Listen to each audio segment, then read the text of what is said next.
14ই আগস্টের রাত্রিবেলা হঠাৎ করে কিন্তু বন্ধুরা মিলে একটু বেরিয়ে পড়েছিলাম, কিন্তু বেরিয়ে যে এক অদ্ভুত কলকাতাকে দেখবো সেটা কিন্তু ভাবিনি। কি সুন্দর লাগছিল চারিদিকটা, সবাই মেতে উঠেছিল 15 অগস্ট মানে স্বাধীনতা দিবস সেলিব্রেশনে। আমরাও যেন গা ভাসিয়ে দিলাম।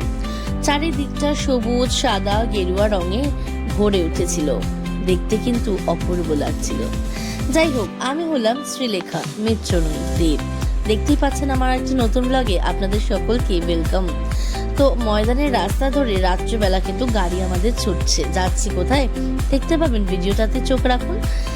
চলে এলাম ভিক্টোরিয়া, আপনার আমার সকলের প্রিয় প্রেমের ইতিলাপ সবচেয়ে কিন্তু ভিক্টোরিয়া।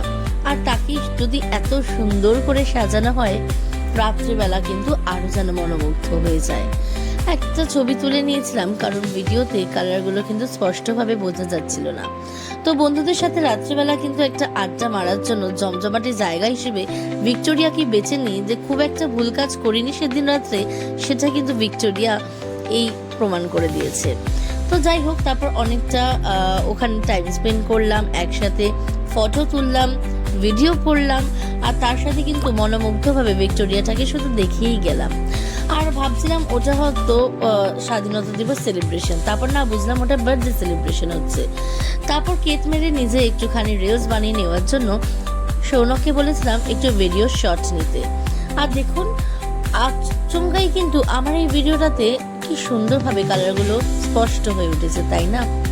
আমি কিন্তু সত্যি কথা বলবো, মানে এক দৃষ্টিতে শুধু তাকিয়ে যাচ্ছিলাম যে এত ভালো লাগছে দেখতে চারিদিকটা নিস্তব্ধ, তার মধ্যে যেন একটা আলাদা রকম কালারের ছায়া পুরো শহরে যেন পড়ে গেছে, ভীষণ ভালো লাগছিল। তো কারা আপনারা এরকম রাত্রিবেলা বেরান একটু কমেন্টে জানান কিন্তু। আর তার সাথে আমার ভিডিওগুলো যদি ভালো লেগে থাকে তাহলে লাইক কমেন্ট আর সাবস্ক্রাইব ভুলবেন না কিন্তু। আর ফেসবুক থেকে দেখলে ফলো তো ম্যান্ডেটরি। যাই হোক, তারপর ভিক্টোরিয়াকে ঠিক করলাম বিদায় জানাবো। বিদায় নিয়ে যাব কোথায় সেটারও একটা গন্তব্যস্থল আছে, তার জন্য কিন্তু পুরো ভিডিওটা দেখতে হবে, স্কিপ করলে চলবে না। তো ওইখান থেকে বেরিয়ে গেলাম, ভিক্টোরিয়াকে টাটা করলাম আর গেলাম হচ্ছে আমাদের খুব প্রিয় একটা late night destination Balwant Singh ধাবায়। বলবন্ত সিং তো অ্যাজ ইউজুয়াল প্রত্যেক দিনের মতো ভীষণই ভিড়।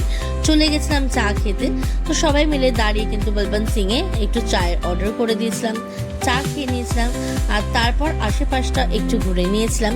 আর ভীষণ রকমের ভিড় ছিল, কারণ নেক্সট ডে ছিল 15 অগস্ট, তাই জন্য মনে হচ্ছিল না 14 অগস্টের রাতে একটা জনজোয়ার দেখা যাচ্ছিল।